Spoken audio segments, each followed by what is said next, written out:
As you can see from the screen, and of course you knew from your program, that the topic is the first of two parts, the post-Christian future, part one, thinking theologically about the utopian impulse as a perversion of the Judeo-Christian worldview. Now, I'll confess that this session, and to some extent the second one, is sort of a thought experiment on my part, because I've had my head in the sequel to The Facade for a while now, and one of the trajectories I want to try to chase down is this thing that I'm calling here the utopian impulse.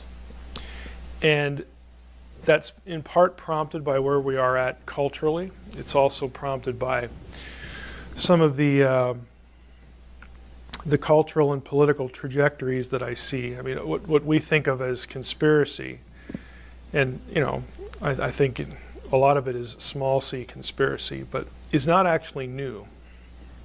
There's always been sort of this impulse to either create the perfect society or, more pertinently, force it on people. And so I see looming on the horizon a new effort at creating a wonderful, blissful, totalitarian state.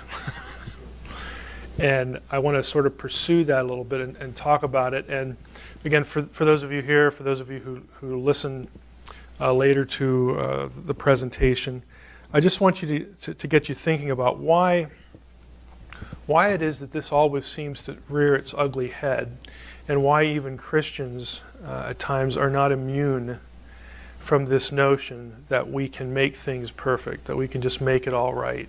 If we did this, that, and the other thing, everything would be okay. So I want to try to think theologically about those things, and we'll see what happens. So here's our roadmap for the day. I'm going to be trying to define what I mean and then give you the elements of utopianism. And then I'll give you some examples, and then we'll move to an evaluation section. And I want to sort of strip away the mask of utopianism and then critique it a little bit, again, theologically, in light of biblical theology, and then talk about how in the world did we get to where we're at, and sort of what we might be looking at. Again, these are going to be broad strokes in this session. In the next session, I'm going to be a little more specific as far as what I think we're going to be having to deal with as a believing community, okay, as the real church in the future. So, first part, definition and relevance. Utopia, as you may or may not know, again, is this idea of a perfect human society. The term itself refers to an ideal place that actually doesn't exist. It's imaginary, it's conceptual, it's this grand wish, something that can't be real in the real world, but boy, we wish it was.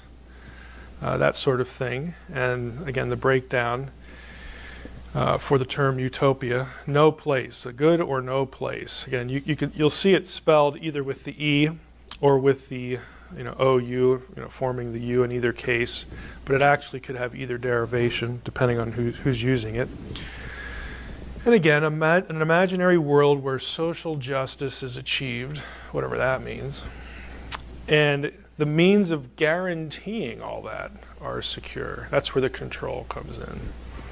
So that's what we're talking about. And as far as the impulse, what are the elements? I mean, if you are utopian in your thinking, what are you thinking? What are what's in the forefront of your mind? Now, these things are not all present all the time, but they're all important to different utopian systems. So as far as elements, there's typically an ecological element, and that is the idea that we ought to be existing in a harmonious relationship to nature. And the buzzword, of course, today is sustainability. But there's something to do with humanity's relationship to their environment, okay, to its environment. So something to do with nature, the world, the created order. Some would use the phrase creation, of course, and means something entirely different. than what you and I would mean. But again, there's some ecological element typically. There's always an economical element that usually focuses on egalitarian thinking, egalitarian distribution, so that everyone out there is just free from need. Again, we're going to talk about how this is spun and then sort of what the reality always turns out to be. But as we go through these, I want you to be thinking, well, who in their right mind would oppose any of this? Well, in principle, sure, we'd like, we're not in favor of, hey, who all out there wants to rape the environment and pillage natural resources? I mean, nobody's going to say, yeah, let's go at that. And, we wouldn't say, well, my optimal view of things would be that lots of people don't have enough to eat. So there we go. I mean, nobody's going to say something like that. So it's easy to sort of float the idea, but then where the rubber meets the road is always, well, what exactly does that mean and how is it accomplished? Other elements, political, again, this ambition for world peace, again, who would want world war or lots of war? Freedom from crime, again, these are all desirable things. The key is going to be, though, again, how do we define what's a crime and what isn't? What's criminalized and what isn't? And then how do we bring this to pass? What are the enforcement mechanisms? And who's the target? Okay. So there's this political idea, and then there's an equality idea, equal rights, multiculturalism, and of course, gender neutrality, in our day especially, is a big element of this. And again, these things are usually cast or put opposite things like racism and male domination, defined again as a situation where, earlier in our history, women couldn't own property, in the 17th, 18th century, even into the 19th century, didn't have control of their children in a divorce. It was all male favored. So all these things that we'd look at now and say, well, that really wasn't a good idea. So yeah, sign me up for that. Okay. Again, there's a way that it's marketed, but there's going to be a reality to it that doesn't quite conform to the marketing. Progress is a big element, this idea of human improvement, and that can mean improvement of life, quality of life issues, but in our day and age it often means improvement of the organism, okay, in various ways that, again, some of which we would certainly buy into medically, but, again, as I'm going to mention in the next session, part 2, this drifts into other areas that are kind of icky, okay, kind of, things that, probably wouldn't want to go down that road because who knows where that's going to end, and how that's going to go. Science and technology, of course, are always a part of this idea of progress. Then there's a religious element, and this has historically taken three forms, one of three forms. You either have utopian communities that are anti-religious, and that is, science and nature kind of rule the day. Nature, in effect, is really the substitute divinity. Then you have omni-religious utopianism, where that's basically all religions blend into one, either the effort to create some sort of unified religion or it's in effect a free-for-all. And of course that creates the condition that if you ever raise your hand and object to anything, then you're in the way. Okay, then you're an obstacle to the utopian idea. And you have also had Christian utopias historically. And some of these, drift into, some wacky areas of theology, but others are more communal-centered, and their theology is more or less what we would define as orthodox, but it really had to do with a lifestyle. So there's some variation here. Examples of these elements in practice, again, there are political utopias, where, again, has nothing to do with any sort of religious impulse. There are some Christian utopias historically, and then there are what I would term pseudo-Christian, either things that sort of pass themselves off as Christian, but are theologically aberrant. So you get all different kinds. In the ancient world, Genesis 2 describes a utopia. That would be the one I would vote for, the good one. but it's, again, an ideal state. It's the Edenic state. So that is part of biblical theology. Outside that, though, probably what scholars would point to as sort of the earliest utopian idea would be Plato's Republic. And as we read this in the 21st century, there are things in there that would sort of make us recoil, like, well, that can't be a good idea. But for Plato's day, it was really revolutionary, the ideas that he communicated in here about an ideal society. Augustine with the City of God. Again, Augustine's trying to argue that the world state is not the primary ideal, but again, this city of God as he defined it, Christian community, ruled by God, so on and so forth. And regardless of what you think about Augustine, a lot of what he says in here could fall into the sort of innocuous or theologically abstract category.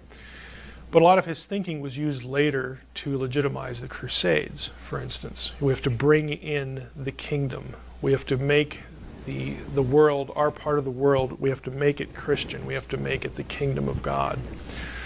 And so that didn't end really well. So it's an example, again, of, we realize that the papacy, of course, is motivating a lot of the Crusades, and it was largely political. But again, it was sort of baptized, using the ideas of Augustine and others. And it just went off in a misguided direction. And I would say in many ways it was misguided from the beginning. 16th century, Calvin's Geneva. I know some of you might be John Calvin fans.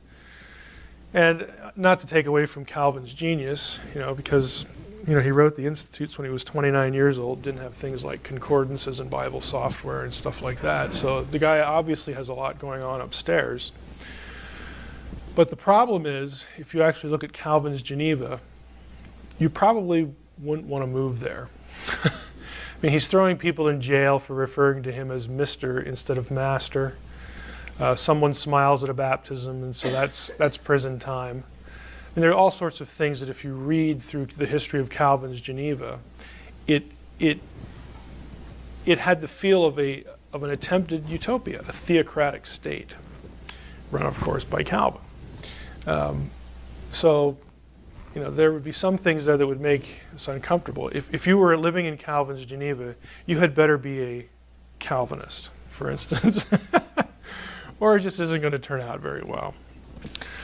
Thomas More, Utopia. This is where the term really entered the regular discourse with More's book.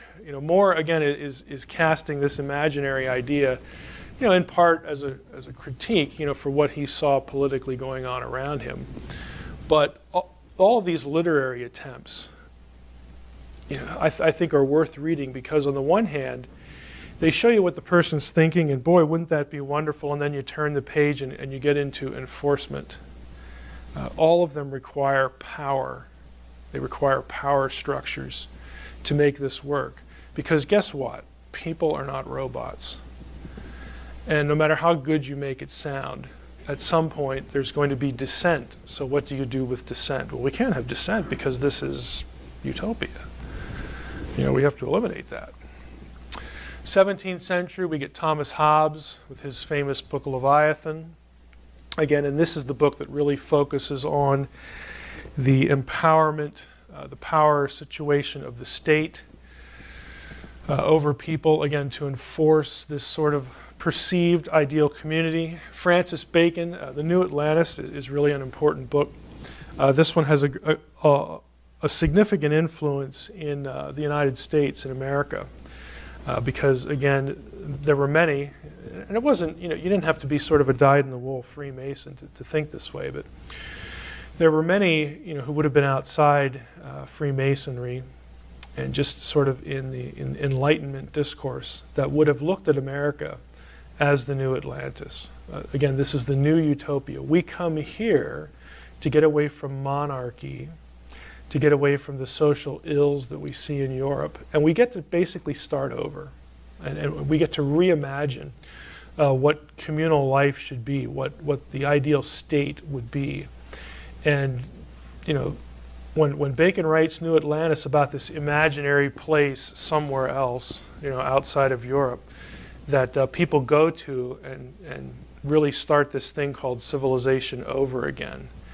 When people, when America's discovered, of course, by Bacon's time it was known, but when people start to migrate in serious numbers to North America, this is what they're thinking.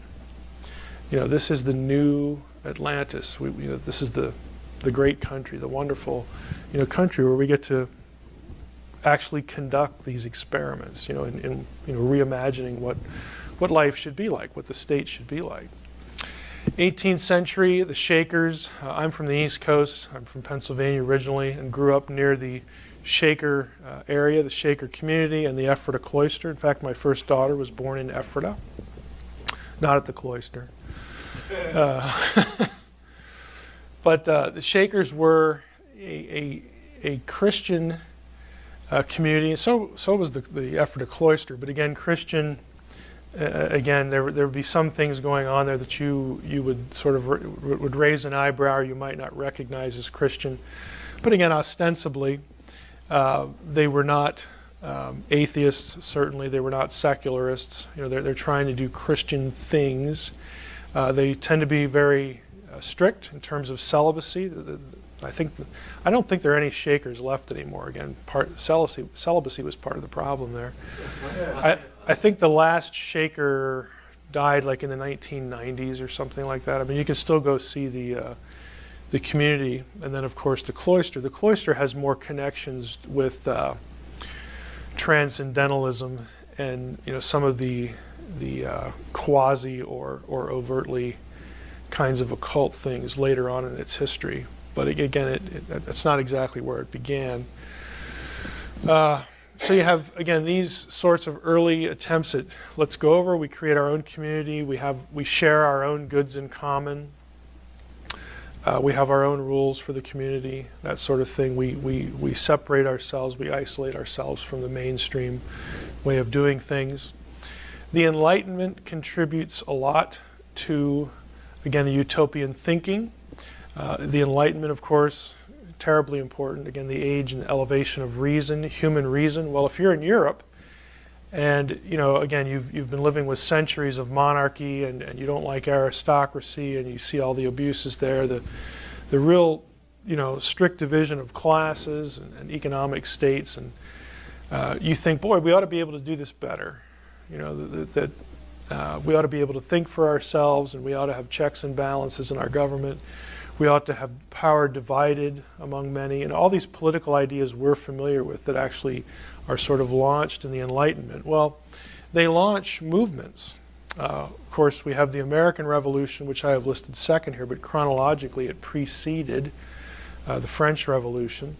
The American Revolution was, a violent revolution, but as far as the transition of power and the establishment of power within the community, we had peaceful transitions, from presidency to presidency and so on and so forth. This is why after Washington left office, people were really nervous. Is this actually going to work? It was a big deal that he stepped down after 2 terms. And that established the 2-term tradition. It was not written into the Constitution initially. That had to come with an amendment, but when you had the transition to a new leader and the election was really close, like a couple electoral votes, is this going to erupt into chaos and that sort of thing? And it didn't. Now, the French Revolution is quite a different story. What's going on over there? It was on the one hand, we had a guy like Thomas Jefferson over here, who was a Francophile. Everybody knows that, and he was on he thought the revolution was great in France until, this isn't like the internet where you get instant information about what's really going on over there. So gradually he starts hearing about, children being guillotined and stuff like this, and Robespierre and all this, and he's like, wow, boy, that's just not really a good thing. I mean, so eventually, it becomes distasteful even to somebody like Jefferson, who was like all things France. But again, both of these things, even though they sort of worked differently and took divergent paths, were fueled by the Enlightenment ideas, again, of building the ideal, the ideal state, where everything's fair, everybody has enough, that sort of thing. 19th century, again, we get Second Great Awakening. I think actually this contributes to utopianism as well because of the rise of post-millennial thinking. And that is, we need to bring in the kingdom so that Jesus can come back.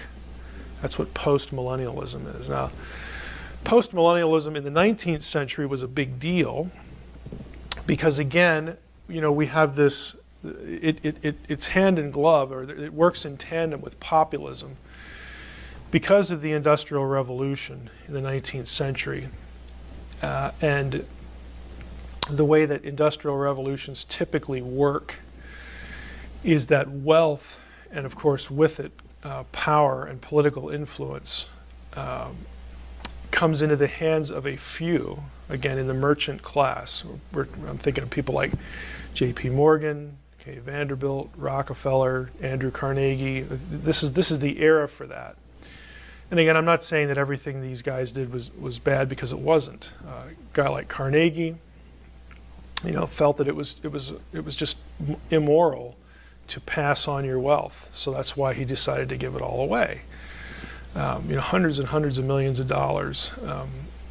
Not everybody felt the same way as Carnegie. Carnegie, of course, wasn't perfect himself. He had the problem with Homestead and all that. But because wealth is so highly concentrated in the hands of a few, and you get this real disparity between the wealthy elite and then the worker, okay, that creates problems across the board economically for most of the population. So it's a serious thing. And one of those that really suffered were the farmers, because people were moving from the rural parts of the country into the cities because of urbanization. Again, everything's becoming mechanized. You get factories, the whole factory system, the assembly line idea. The demographics in the country are changing dramatically. And the farmers are hurt by that, and they're also hurt by the fact that the money supply is controlled by a very few people. So to get loan, there are instances in the 19th century where you can read that lenders were charging 300% on a bank loan, stuff like that. And farmers need capital to buy land, they need to buy machinery, so they're just getting killed.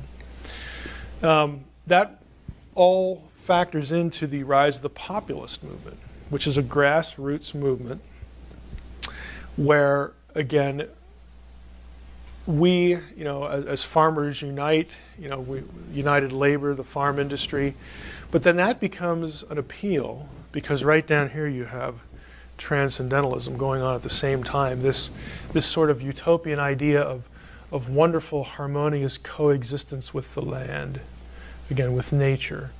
And so you have in populism, again, these sort of murky ideas of the rise of the masses to create this wonderful, harmonious, state. We want equality. We don't want this distinct classes and social classes and economic classes. And again, we're the farmers. We're the ones that are close to the land. We get our hands dirty, and we ought to be, doing sustainable. All this rhetoric was in place in the 19th century, and so that gets married to this idea of, hey, if we can pull this off, then Jesus can come back, or Jesus will come back. You had postmillennialism as an eschatological system develop during this time. And it actually led to very utopian thinking within the church. William Jennings Bryan's probably the best example. Ran for president, I don't know how many times. He never won. Obviously, probably more famous for the Scopes trial later on. But again, he was a significant figure in this whole era. Charles Finney, okay? Again, post-millennial thinking. It was a big deal. Transcendentalism I've mentioned. Again, Walden Pond, Henry David Thoreau, the Alcotts, Walt Whitman, all these people. This was a more, and I'll use the term pagan approach. And what I mean by pagan is, paganism is at heart is about worship of the earth. It's about this swap out for a personal transcendent deity. We're going to do away with that, and we're going to view nature as our divinity, as our divine focus. It's very monistic. I'll be talking about monism a lot later this afternoon in part 2. The idea that everything is one. nature is God, God is nature, everything that is unified, all this. It's the Oprah theology, of today. So, I mean, all of this talk that we associate with the New Age movement and Oprah and all that sort of thing is transcendentalism, plus a few other threads too. It's nothing new. But there were three communities that were deliberately started in this country that were transcendental utopian communities. Again, it was all about harmony with nature and the ecosystems and all that stuff. Marxism, of course, 19th century, an economic theory, again, really aimed at, quote unquote, leveling the playing field economically and getting rid of all these, class divisions and class warfare to start revolutions to bring in what? A better society, a more, egalitarian, equal society. It's an inherently utopian idea. Again, an economic theory that, of course, takes different forms politically. Edward Bellamy, he was a novelist looking backward. It's just a famous work describing a utopian community that looks a lot like, he imagined himself to be in the year, I think it was 2000. And he's writing in the 19th century. And so, again, he's creating this vision for this ideal community, some of it would look, oddly like what we're looking at right now. Again, with some of the control mechanisms and the way things are. But it was a very influential book at the time. 20th century, we get progressivism. We've all heard a lot about that recently. Again, the idea of human progress, all these utopian ideas, it's the same old stuff. Of course, with progressivism and H.G. Wells, with his works, Modern Utopia, Men Like Gods, The Shape of Things to Come, again, utopian ideas. And progressivism and H.G. Wells, of course, a lot of their thinking was influenced by eugenics. Okay, again, to create the ideal society, you need ideal people, right? You need to sort of weed out the unfortunate or less desirable elements to the human population. So that was very common in the United States. A lot of later Nazi eugenic theory and practice was drawn from American and British writing, and those were the seed beds to some of those things that would come later on. Marxist Leninism, of course, this would be the Lenin experiment with Marxism. Of course, the revolution of 1917. Again, the working class. We're going to create the community where the worker is in power. We know how that worked. But again, ostensibly, this is how it's marketed. This is how it's put forth. Huxley's Brave New World was a critique, and some would say a parody of H.G. Wells's utopian visions, because if you've ever read Brave New World, it's sort of the world without pain, really the world without any sort of trouble. It's a utopian vision, but because of some of the stuff in there, what you need to do with people and to people to accomplish this, it's very dystopian. It's very, scary. I don't know if you've ever read Brave New World, but I do recommend it. National Socialism, again, Nazism, again, used a lot of utopian thinking, utopian techniques, utopian goals. They tied race to it, specifically in certain ways. There were certain occult threads that drove their view of the different races. Again, all of these things have more than one thread, but they're all attempts at creating the perfect state. And of course, the perfect state is always in the mind and the eye of the power holder, okay? The one who gets to define all that. Communism, another example. George Orwell, again, Animal Farm and 1984 are obviously critiques of this. 1984, one of the scarier books I've ever read. If you've not read 1984, well, I was going to say I recommend it, but in this day and age, maybe not. It might put you out on the ledge. Somebody would have to talk you off the ledge, because a lot of 1984. You could see, man, you could just implement this really with a snap of your fingers today. But 1984 is really, frightening. And Animal Farm is in its own way as well. again, I recommend both of those. Atlas Shrugged is also a utopian element, even though that's popular with a lot of conservatives. If you've read Atlas Shrugged, and I enjoyed the novel, but I recognize that the author is an atheist, and a lot of her, Ayn Rand's, thinking is certainly contrary to good theology. It's an entertaining read, even though it's 1,000 pages long. It's very clever. But Galt's Gulch is a perfectly utopian community. Okay? If you've ever read the book, you know that. Hippie movement, the 1960s, again, bringing in the age of Aquarius, where everybody's equal and there's no war and all this stuff. Again, the themes are familiar. Of course, the American left, as we know it, grew out of that.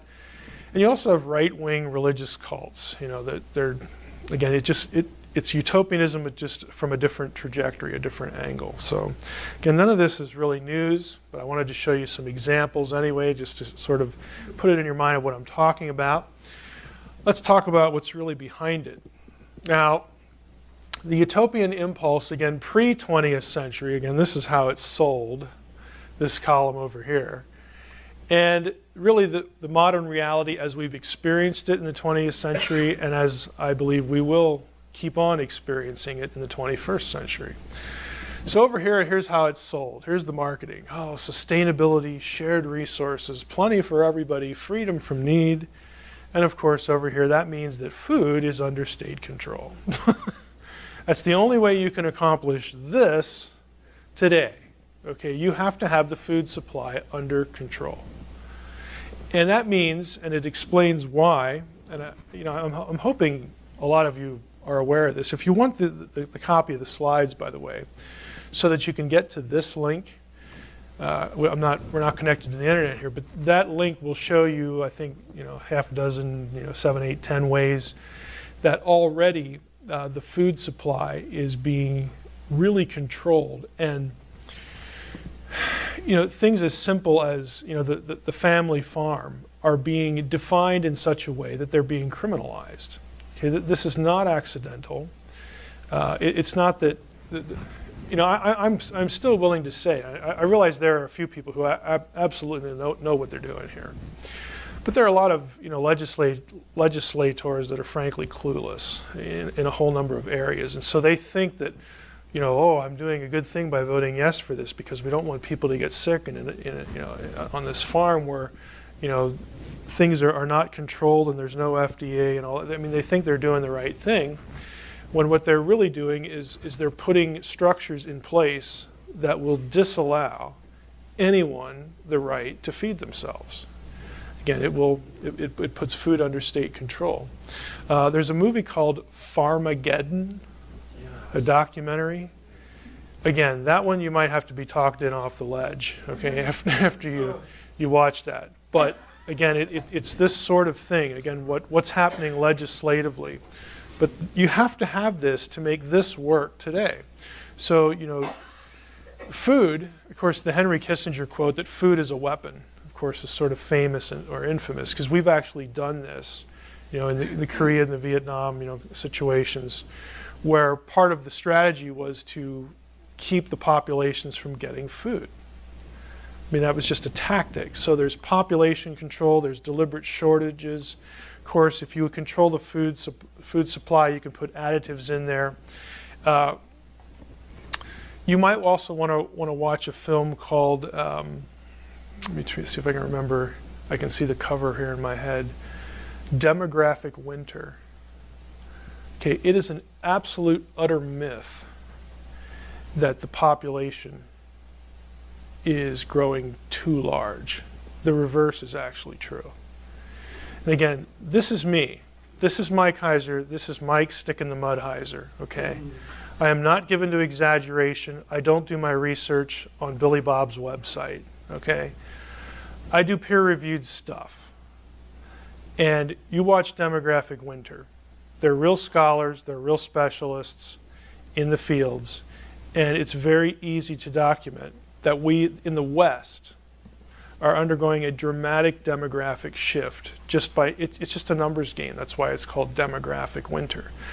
Europe does not have the birth rates to sustain its population. We are right on the edge. There are 5 or 6 European countries that are actually under the demographic number required to sustain its own population. Now, the only communities that aren't conforming to that within Europe and within the U.S. and in other parts of the world are the Muslims are the big ones, because it's part of their, it's both part of their religion and part of their political outlook to have big families. In the West, because we're civilized, and we have things like abortion. By the way, demographic winter is the hidden cost of abortion.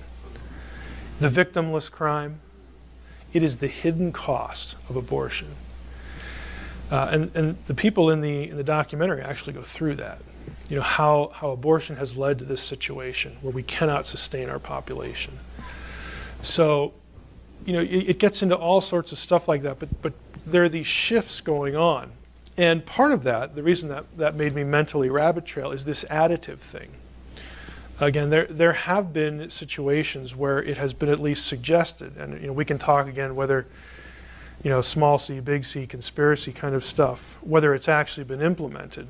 Again, that's the controversial part. But the non-controversial part is that it's been talked about and could be done, is you put additives in the food to kill off or to decrease the sperm supply. Okay, essentially, and that reduces, again, the population.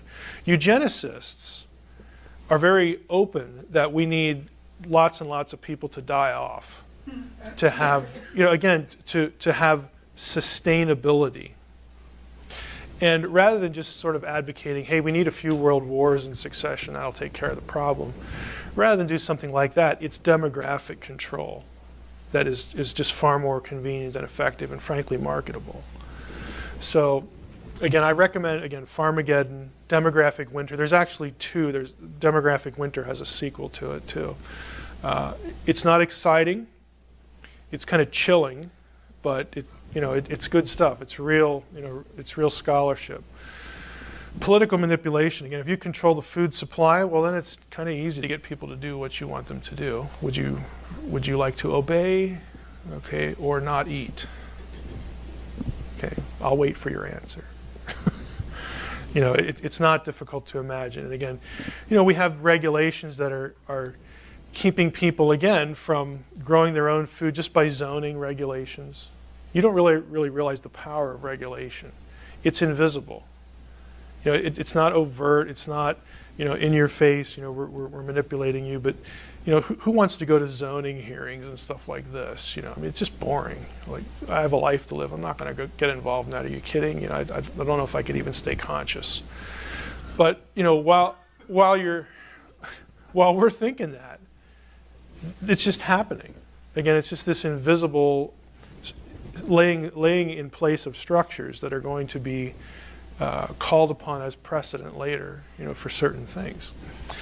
So we'll move on. Ecological, again, here's how it's sold, the harmony with nature, so on and so forth.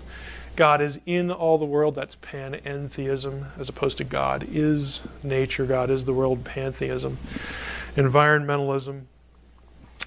Well, what you get is you get neo-paganism as civil religion, as the secular cultural religion. Again, emphasizing the wonder of nature, the transcendence. Think about the vocabulary I'm using here, because I'm using it deliberately. The transcendence of nature. I just get warm fuzzies, thinking about that. But this is what they're talking about, the idea of an eternal consciousness. Consciousness studies, spirituality, so on and so forth. These things are not new. You also get, in some quarters, scientific materialism as the civil religion. Again, fueled by atheistic natural selection, which when combined with social Darwinism, again, applying principles of natural selection, survival of the fittest, to the way society operates, to classes and class structures. And of course, eugenics is part of that. Nowadays, of course, we refer to eugenics as genetic engineering and genetic selection. Okay, genetics is just the new eugenics. And again, that's not to say I'm not here to demonize all genetic research, because that would just be ridiculous too. But once you have the power of the genome in your hand, Eugenics is like really easy. It's just how do we accomplish this thing we can easily do now on a wide scale? That's the only question you need to ask. Politically, of course, world peace, freedom from crime. Who in their right mind would oppose that? Well, I'm not opposed to that. I am opposed to statist fiefdoms that are, if you're a statist, you are anti-individual. Okay, think about that. So that means if you're in control, you get to criminalize practically anything. Criminalize self-protection. That would be like gun laws, taking guns away. Okay, we're going to criminalize your ability to protect yourself. Well, why? Because your emphasis is on the state, okay, the utopia, as opposed to the individual. Citizen self-sustenance, we talked about that with the food supply. There's always, you have each individual state, state being defined as country here, trying to implement their view of perfection here, their view of the ideal situation. But ultimately, you have a push toward global government, and there's lots, this link right in particular here, again, doesn't lead to, sort of a private researcher or something like that. That link will actually lead to an official federal government watchdog entity, like an official media group. It's run through the Heritage Foundation, in fact. So there are people, again, even within groups that the wider culture would recognize as credible, actually keeping their eye on global governance, because they know that it's real. There are really people, lots of people, who want that. And since the Heritage Foundation, again, is focused on principles of individual liberty, they don't want that. So they're keeping their eye, and it's a nice site because it's sort of a gateway or a clearinghouse for lots of information that's official, official documents on global governments, because they collect that stuff and post it on the site. Of course, the UN, which is inherently anti-national, it's inherently global, and Agenda 21, which I don't think we need to really comment any further on, because we sort of all know what that is, but all of these organizations, again, trying to push toward a global state, okay, as opposed to, again, individual national states. Equality, of course, equal rights, multiculturalism, gender neutrality. You Christians are nuts. Don't you want women to vote and all this? You want to go back to the 18th? Again, this is how it's marketed. This is how you're forced into sort of intellectual compliance. But the modern reality is that opposing views on any of these ideas and anything related to them are marginalized, and in some cases there's an effort to criminalize any sort of opposition view. There's an inversion of sexual norms. Basically, nothing is aberrant anymore, because we can all just say it's biology. Again, and we can say that because we now have nature as our God, or scientific materialism as our God. So we have perfectly consistent theology, by saying, hey, it's just biological. Everything's biological. And of course, if you disagree, then there must be something wrong with you. That's a psychosis. Okay. It is funny, but it's really not funny, because again, if you look in some of the scientific literature, especially in psychiatry, they're defining, your resistance to what appears to everyone else as normal and good. That's a psychosis. Okay, try to get health care. And that's just the beginning of how you can be manipulated and pushed into whatever direction. So it's a serious thing. Of course, nationalist culture is going to be vilified, because we need to be multicultural, we need to be global.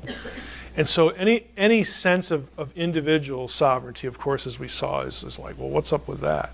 And naturally, any sense of national sovereignty is going to be viewed as either aberrant or oppositional to the good that the global state could bring. Okay. Religion, again, we saw earlier that we have some that are anti-religious, omni-religious, or Christian. Of course, anti-religious, in our day and age, we've really seen the rise of what I would call militant atheism, as opposed to nice atheists. You have a lot more militant atheists, again, and they're actually viewed as more reasonable and more tolerant. Tolerant is a big buzzword. More tolerant than a lot of Christians. Why? Because the militant atheist will agree with the gender neutrality thing. It's all biologic, all this stuff. Scientific materialism as the substitute for God. They're going to agree with a lot of these things, and so they actually are marketed, or market themselves, or are marketed as more reasonable than these stodgy old Christians. Omni-religious, of course, paganism, again being defined as the elevation of nature to the status of deity. Paganism, the scientification, if that's a word, of the supernatural. Now think about that. I don't know how many of you are into things like quantum physics and chaos theory and that sort of thing. I dabble in a lot of that stuff. I'm by no means an expert in it. But one of the things that you're seeing is basically using and things like chaos theory and quantum theory do not of necessity drive the conclusion that there is no immaterial reality. I know lots of physicists personally that understand quantum theory very well, and they're Christians, and they're serious Christians. They don't think it requires a substitute for the truly non-material. I don't like the term supernatural for this reason, because it has the word natural in it. But it's not a necessary conclusion. However, there are lots of people who will use the quote-unquote new physics to basically attach a natural explanation to everything you thought was supernatural, everything you thought was immaterial. And if it's all material in some sense, then it's all natural. It's nature. Here we are back again. Intellectually, we complete the cycle to substituting nature, the created world, for the creator, blending them. That's what monism is. Okay? Monism, again, the idea that everything is one and one is everything and all that stuff. There's no creation distinction. Okay? You deny that if you're a monist. So, we have this going on religiously, and of course, anti-Christian basically, unless Christianity adapts to this, especially this in our day. I'm going to talk about this in the second session with what I view as the new Gnosticism. It's going to be criminalized and demonized. Progress, again, human improvement, science, technology. Human control is what this means in our day and age. So, whereas we would call it progress, human improvement through science and technology, what it really means is control of people through science and technology. We have information control. In other words, we'll fill your head with what it needs to be filled with. Knowledge, of course, is power. It's easy to propagandize things like the political process. Eugenics, of course, that's progress because we're weeding out, we're clearing out the gene pool there. Isn't that a good thing? Police state, we have to have a police state to enforce progress. Commerce, of course, comes under state control. I mean, basically everything you do, if it's viewed as being an impediment to progress, then it needs to be controlled or eliminated. Okay, one of the two. I mean, we have to be able to keep the progress going. We don't want progress to stop. Now, utopian impulse as a biblical perversion. And this is where your handout comes in. I'm going to go through this quickly, and I'll tell you what the handout supplements. Here are the fundamental myths of utopianism. The idea that humans are perfectible. Okay, that's a myth. It either on an individual level or a corporate level, it ignores, again, human capacity for evil. It ignores, the condition of the heart. But it's a myth that drives utopianism. The other myth is that you can force human perfectibility. That just isn't going to work. So enforcing an Edenic state, in other words, it would be Eden by human effort. Eden created by a ruling human elite. Again, this is mythology. So human utopias require total control, and they are ultimately dystopias, the opposite of what they claim to be. I would say this is all contrary to a Genesis theological narrative. It's contrary to the meaning of the divine image. Of course, if you've read any of my stuff, you know what my views on the image are. The image is not a thing put in you. It's not a quality. It is a status. It's a status that utilizes the qualities we have as humans. But if you say the image is a quality, then I don't know why you're anti-abortion. Okay, at least prior to brain formation. Because you have no theological argument then. If the image of God is a qualitative ability, I'm sorry, but the single cell zygote after conception does not have any of that. So if that's your definition, you're in a lot of ethical deep water there. And it would be easy to, undermine your view of abortion. So my view is actually based on a point of Hebrew grammar, which I won't get into here, but the image is a status. We are created as God's imagers. We are to be Him. We are to represent Him. That's on an individual basis. So inherent within the image idea is the idea of freedom, free will, and individuality. It just goes with the program. Okay? It reflects what God is. Evil and the shared image, again, there's a reason why there are plurals in Genesis. Again, because we are created in God's image, we have free will. Free will is an absolute necessity because it is a communicable attribute of God. If you were not free, if you could not make legitimate moral free will decisions, there is no way you could be like God. And that's the point of the image. You're like Him. You would be a robot. God is not a robot. God doesn't share the attribute of robot ability. Okay? It's just nothing like that. It's essential. And so, again, we have this idea of being able to make a decision, that there's freedom here. And of course, that also means that we're going to have evil because people are going to choose poorly. Genesis also democratizes the image. Let us create humankind in our image. Okay, that language in the ancient Near Eastern world is unique, because the only people who represented God in the ancient Near Eastern world were who? The ruling elite, the kings. This is why they were conceived, and I mean that metaphorically. They were considered to be either divine offspring or put in their positions by the gods. They were the gods' representatives. Genesis says, no, it isn't just for ruling elite, it's everybody. Everyone is an imager, every human being. And that's very contrary, again, to the utopian idea, because, again, we have to have these power brokers. You always have to have an elite to enforce the utopia. Human imperfection and mortality, again, that is part and parcel of what we read in the Genesis narrative. We are imperfect. We are mortal. We are less than God.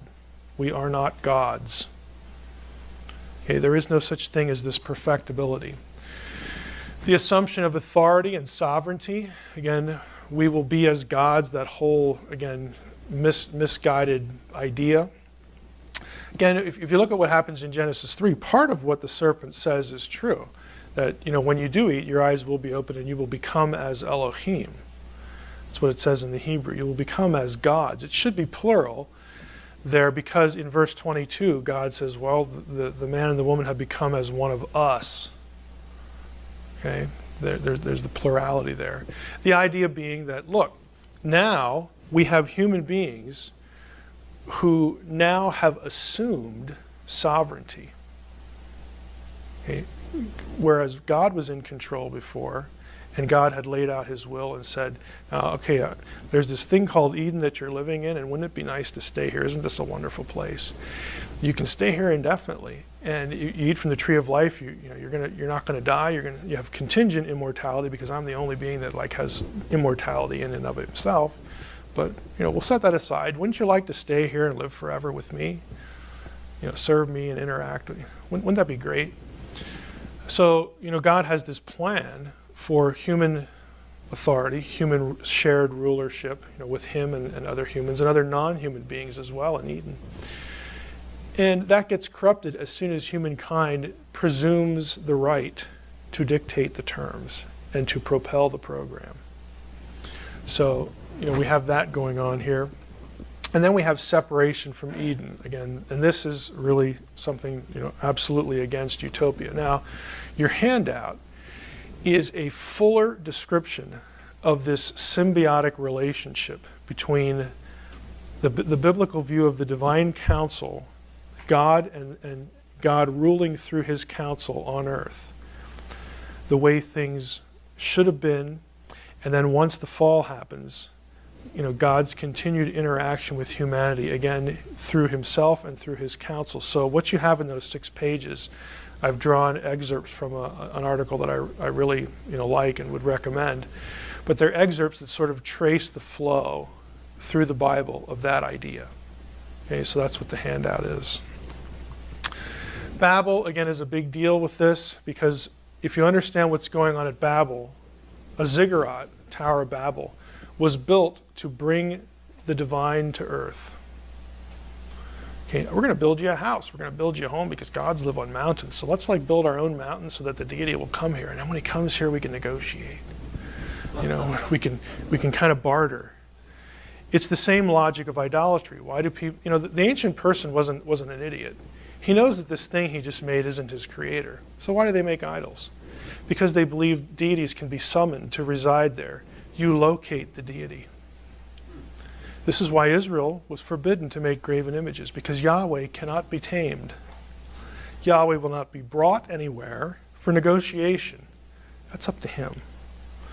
Okay, it's a completely different perspective on it.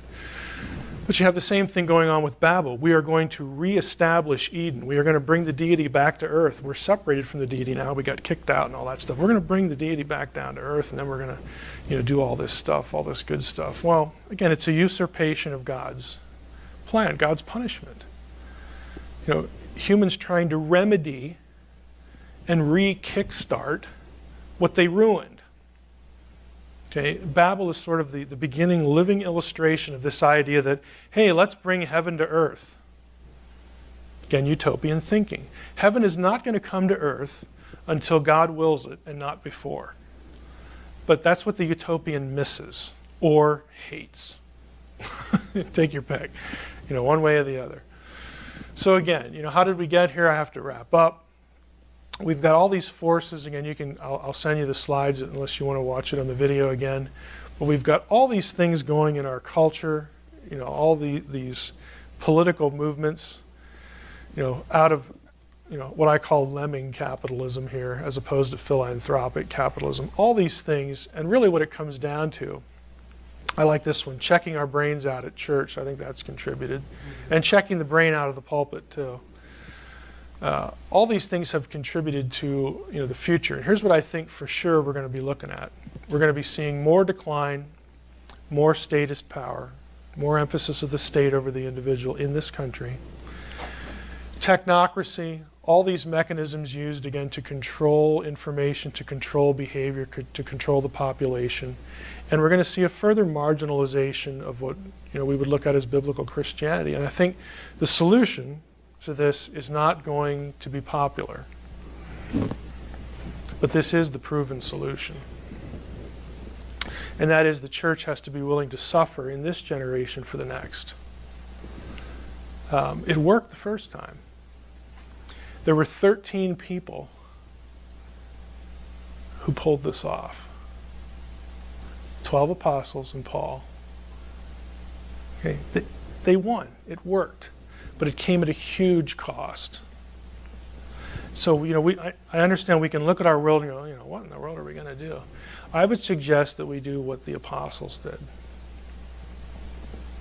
And that is not going to be easy. As Peter tells us point blank here. Paul, do you think Paul knew what he was talking about? We felt that we had received the sentence of death, burdened beyond our strength. All this stuff, despaired of life itself. But that was to make us rely not on ourselves, but on the God who raises the dead. We thought we were dead, so we'll depend on the God who raises the dead. Okay, it's not a popular solution. It doesn't involve forming militia groups. It doesn't involve, taking the law into our own hands. But it is the tried and true method. It has worked in the past, and I would suggest it'll work again. It's just going to be a generational thing. So we have to be willing to do that. So that is the end of the presentation. If you want to keep up with me, please follow me on Twitter. It's exciting, let me tell you. More importantly, if you want information about the facade, either the special edition or the sequel, please go to the site there, facadethebook.com, sign up on the email list so that you get the alerts and the updates. And of course, my contact information is on my homepage too. So.